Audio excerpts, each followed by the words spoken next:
అధిక బరువు అనేక సమస్యలకు కారణం. సాహితీ యోగా ఆన్లైన్ క్లాసులో జాయిన్ అవ్వండి. ఆంధ్రప్రదేశ్లో కొత్తగా రోప్ వే ప్రాజెక్టులు రాబోతున్నాయా? దీనిపైన కేంద్ర ప్రభుత్వం కసరత్తు ప్రారంభించిందా?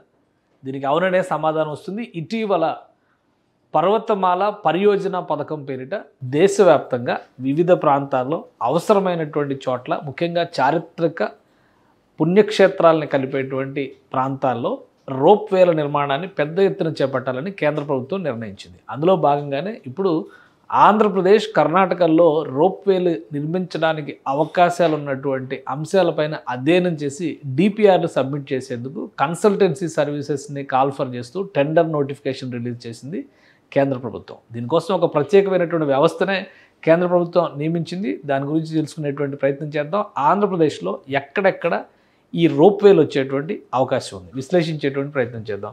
కేంద్ర ప్రభుత్వం ప్రత్యేకంగా నిర్మించినటువంటి వ్యవస్థ ఇది, national highways logistics management limited. So ఈ సంస్థ హైవేల నిర్వహణకి సంబంధించినటువంటి వ్యవస్థలతో పాటు ఇప్పుడు పర్వతమాల పరియోజన ప్రాజెక్టు అమలు చేసేటువంటి బాధ్యతలను కూడా ఎక్కువ శాతం నిర్వర్తిస్తుంది. అందులో భాగంగానే దేశంలో ఉన్నటువంటి ప్రముఖ చారిత్రకమైనటువంటి ప్రదేశాలు, ప్రధానమైనటువంటి పుణ్యక్షేత్రాలు, ఇప్పటికే కేదార్నాథ్ లాంటి ప్రాంతాల్లో 4,000 కోట్ల నుంచి 8,000 కోట్ల రూపాయలు ఖర్చు అయ్యేటువంటి భారీ ప్రాజెక్టులకి పర్వతమాల పరియోజన కింద కేంద్ర ప్రభుత్వం చర్యలు చేపట్టింది. వీటిని అమలు చేసేటువంటి బాధ్యత, వాటికి సంబంధించినటువంటి టెక్నికల్ సపోర్ట్ చేసేటువంటి బాధ్యత అంతా కూడా ఈ సంస్థ నిర్వహిస్తుంది. ఈ క్రమంలోనే చూస్తే ఇది ఎక్కువగా వే సైడ్ ఎమ్యూనిటీస్, అలానే rope ways, digital highways, intermodal stations, ఇవి ఇప్పుడు ఇంటర్ మోడల్ స్టేషన్సే దేశవ్యాప్తంగా అనేక నిర్మాణం జరుగుతున్నాయి. సో దానికి సంబంధించినటువంటి ఇవి ఈ మధ్య కాలంలో కేంద్ర క్యాబినెట్ క్లియరెన్స్ ఇచ్చినటువంటి నేపథ్యంలోనే ఈ కేదార్నాథ్, హేమ్కుండ్ సాహిబ్ రోప్ వేలకు సంబంధించినటువంటి నిర్మాణ పనులు చకచకా జరుగుతున్నాయి. మరోవైపు వాటి దశ అభివృద్ధికి సంబంధించి అవన్నీ కూడా ఉత్తరప్రదేశ్, ఉత్తరాఖండ్ అంటే కన్స్ట్రక్షన్ డెవలప్మెంట్స్ అన్నీ కూడా ఎప్పటికప్పుడు ఈ సంస్థ అప్డేట్ చేస్తుంది. ఇప్పుడు ఈ సంస్థ కొత్తగా ఒక టెండర్ నోటిఫికేషన్ రిలీజ్ చేసింది. దాని సారాంశం ఇది. ఇక్కడ consultancy services for carrying out detailed project report study for development of ropeway projects in the state of Andhra Pradesh and Karnataka. So Andhra Pradesh, Karnataka రాష్ట్రాల్లో ఈ రోప్వే ప్రాజెక్టుల డెవలప్మెంట్కు ఉన్నటువంటి అవకాశాలు రిక్వెస్ట్ ఫర్ ప్రపోజల్ RFP మాత్రమే ఇది. దీనికి సంబంధించినటువంటి టెండర్ నోటిఫికేషన్ రిలీజ్ చేసింది. కన్సల్టెన్సీ సర్వీసెస్ని అపాయింట్ చేయబోతుంది. అంటే అక్కడ ఉండేటువంటి అవకాశాలు ఇప్పుడు కేంద్ర ప్రభుత్వం ఎలాంటి ప్రణాళికల్ని సిద్ధం చేసుకుందంటే, చివరికి ఇటీవల జరిగినటువంటి కుంభమేళాలో గంగానది తీరం నుంచి నదీ గర్భంలో ఉండేటువంటి ఐలాండ్స్లో కూడా ప్రత్యేకమైనటువంటి రోప్వే ప్రాజెక్ట్ని, రోప్వేని నిర్మించాలనేటువంటి ప్రతిపాదన చేసింది. ఒకేసారి ఒక రోప్వే క్యాబిన్లో 15 నుంచి 20 మందిని తీసుకెళ్లేటువంటి స్థాయిలో వీటి డిజైన్లు కూడా రూపొందిస్తున్నారు. ఆ నమూనాలను కూడా ఇప్పుడు మీరు చూస్తున్నటువంటి పక్కన చూస్తున్నటువంటి దృశ్యాలు అవే. ఆ నమూనా డిజైన్లను కూడా కేంద్ర ప్రభుత్వం రిలీజ్ చేసింది.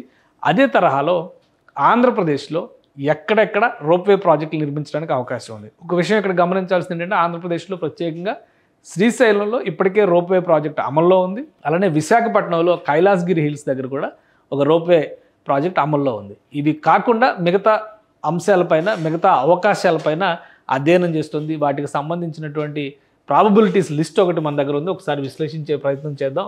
కేంద్ర ప్రభుత్వం తీసుకొస్తున్నటువంటి ఈ రోప్వే ప్రాజెక్టు అంటే పర్వతమాల పరియోజన ద్వారా చేయాలనుకుంటున్నటువంటి ప్రణాళిక, దానికి సంబంధించినటువంటి డేటాను ఒకసారి మనం పరిశీలిద్దాము. ఇవి మొత్తం ఒక 5 ప్రాంతాల్లో ఈ రోప్వే ప్రాజెక్టులు డెవలప్ అయ్యేటువంటి అవకాశాలు ఆంధ్రప్రదేశ్లో కనిపిస్తున్నాయి. వీటికి సంబంధించినటువంటి ప్రతిపాదనలు కూడా జరుగుతున్నాయి. ఒకటి శ్రీ బోయకొండ గంగమ్మ టెంపుల్. ఇది తిరుపతి, చిత్తూరు జిల్లాలో ఉన్నటువంటి ప్రాంతం. ఇది గంగమ్మ జాతర చాలా ఫేమస్.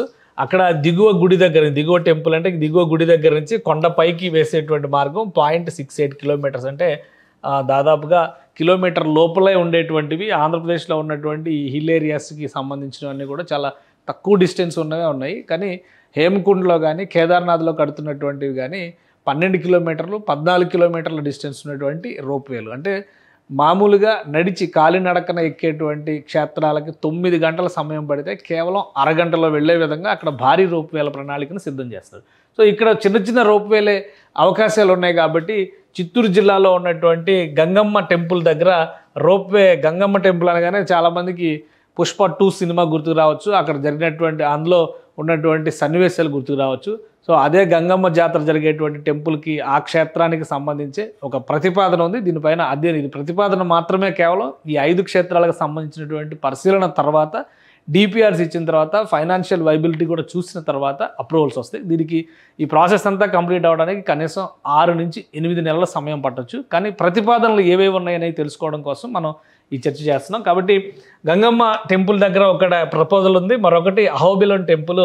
ఇది కూడా ఎగువ అహోబిలం నుంచి జ్వాల నరసింహస్వామి టెంపుల్ వరకు మొత్తం కిలోమీటర్ 1.28 కిలోమీటర్ల డిస్టెన్స్ ఉన్నటువంటి ప్రాంతం ఇది. ఇది ఉమ్మడి కర్నూలు జిల్లా పరిధిలో ఉన్నటువంటి క్షేత్రం ఇది.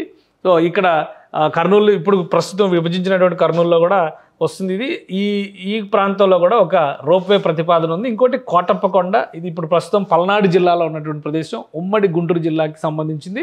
1.23 కిలోమీటర్ల డిస్టెన్స్ వస్తుంది.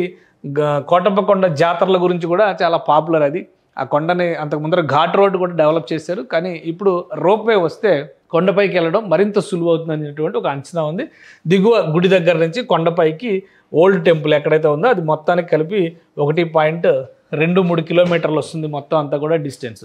సో ఇంకొకటి ఇక్కడ కనిపిస్తుంది berm park to Bhavani island. Berm park అనేది విజయవాడ సిటీలో ఉన్నటువంటిది.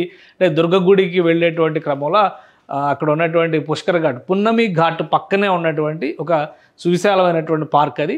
ఈ పార్క్ నుంచి మామూలుగా అయితే బోట్ రైడింగ్ ఉంటుంది. బోట్ రైడింగ్ ద్వారా భవానీ ఐలాండ్లోకి వెళ్తారు.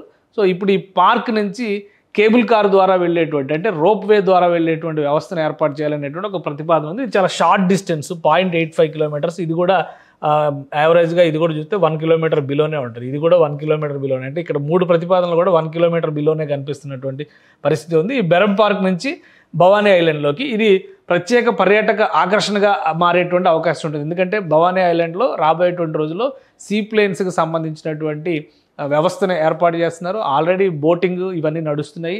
మరోవైపు అమరావతిని విజయవాడని కనెక్ట్ చేసేటువంటి క్రమంలో అక్కడ 2-3 రకాలుగా ఐకానిక్ బ్రిడ్జ్లు, రైడింగ్ వ్యవస్థలను కూడా ఏర్పాటు చేయాలనుకుంటున్నారు. అదే క్రమంలో ఇక్కడ రోప్వే కూడా ఉంటే టూరిజం పరంగా డెవలప్మెంట్ జరగడానికి అవకాశం ఉంటుందని చెప్పనే ఆలోచన రాష్ట్ర ప్రభుత్వం చేస్తున్నట్టుంది. ఇక Shri Lakshmi Narasimhaswamy temple entrance to hill top temple, ఇది కోరుకొండ, ఈస్ట్ గోదావరి జిల్లాలో ఉన్నటువంటిది. రాజమండ్రికి సమీపంలో ఉండేటువంటి ప్రాంతం ఇది. 0.25 కిలోమీటర్స్. ఇది 1/2 కిలోమీటర్ కూడా లేనటువంటి ప్రదేశం. సో మొత్తం ఈ 5 ప్రతిపాదనలు ఆంధ్రప్రదేశ్లో రోప్వే ప్రాజెక్టులు అమలు చేయడానికి అవకాశం ఉన్నట్టుగా రాష్ట్ర ప్రభుత్వం వైపు నుంచి వెళ్తున్నటువంటి ప్రతిపాదనలు. ఇప్పుడు ఆర్ఎఫ్పికి సంబంధించినటువంటి టెండర్ నోటిఫికేషన్ రిలీజ్ అయింది కాబట్టి వీటన్నిటిపైన అధ్యయనం చేసేటువంటి ఒక కన్సల్టెన్సీ సంస్థని ఈ ropeway highway logistics management limited, national highway logistics management limited సంస్థ ఎంపిక చేస్తుంది. ఎంపిక చేసిన తర్వాత ఆయా ప్రాంతాల్లో వాళ్ళు సమగ్ర అధ్యయనం చేస్తారు. అక్కడికి వచ్చేటువంటి భక్తుల రాకపోకలు, అలానే కేబుల్ కార్ ఏర్పాటు చేస్తే, రోప్వే ఏర్పాటు చేస్తే కనుక దాని వైబిలిటీ ఎంత అవుతుంది, ఎక్స్పెండిచర్ నిర్మాణానికి సంబంధించి ఎంత ఖర్చు అవుతుంది, అసలు నిర్మాణానికి సాధ్యమయ్యేటువంటి ప్రదేశాలా కావా, అనువైనటువంటి వ్యవస్థలు ఉన్నాయా లేవా, ఈ అన్నిటిపైన కూడా వీళ్ళు అధ్యయనం చేసి ఒక నివేదికను ఇస్తారు. ఫైనల్ రిపోర్ట్ తీసుకున్న తర్వాత పనులకి సంబంధించి కానీ డిపిఆర్లకి సంబంధించినటువంటి క్లియరెన్స్లు వచ్చిన తర్వాత పనులు ప్రారంభించడానికి అవకాశం ఉంటుంది. సో దేశవ్యాప్తంగా ఈ రోప్వే ప్రాజెక్టులను పెద్ద ఎత్తున కేంద్ర ప్రభుత్వం మౌలిక నిర్మాణ రంగంలో ప్రోత్సహించాలనేటువంటి ఆలోచనతో ఉంది. హైవేలు ఎలా అయితే ఇప్పుడు భారత్మాల పేరుతో దేశవ్యాప్తంగా హైవేల నిర్మాణం పెద్ద ఎత్తున కేంద్ర ప్రభుత్వం చేస్తుంది. అలానే సాగరమాల పేరుతో షిప్ యార్డ్లు, సముద్ర తీరంలో ఏర్పాటయ్యేటువంటి ఫిషింగ్ హార్బర్ల నిర్మాణానికి కేంద్ర ప్రభుత్వం సహకరిస్తుంది. మరోవైపు నుంచి పర్వతమాల పరియోజన పేరుతో దేశవ్యాప్తంగా కొండలపైన ఉన్నటువంటి పుణ్యక్షేత్రాలు, కొండలపైకి ఉండేటువంటి చారిత్రక ప్రదేశాలను రీచ్ అయ్యేటువంటి క్రమంలో టూరిజం పరంగా, పుణ్యక్షేత్రాల పరంగా, అంటే పిలిగ్రిమ్ టూరిజం కూడా మనం అనొచ్చు దాన్ని, టెంపుల్ టూరిజం యాంగిల్లో కూడా దీన్ని డెవలప్ చేయాలని కేంద్ర ప్రభుత్వం ప్రతిపాదిస్తోంది. అందులో భాగంగానే ఇప్పుడు కన్సల్టెన్సీ సర్వీసెస్ని అపాయింట్ చేసేటువంటి ప్రయత్నాల్లో కేంద్ర ప్రభుత్వం ఉంది. ఆంధ్రప్రదేశ్ నుంచి వస్తున్నటువంటి ప్రతిపాదనలు ఇవి. బహుశా వీటిపైన అధ్యయనం జరిగిన తర్వాత పనులు ప్రారంభించడానికి కానీ, వీటిలో వైబిలిటీ ఉండేవి ఎన్ని, వైబిలిటీ లేనివి ఏవి తేల్చిన తర్వాత పనులు ప్రారంభం పైన ఒక క్లారిటీ వచ్చేటువంటి అవకాశం ఉంది. సుమన్ టీవీలో మీ పర్సనల్ అండ్ బిజినెస్ ప్రమోషన్స్ కోసం కింది నెంబర్కి కాంటాక్ట్ చేయండి.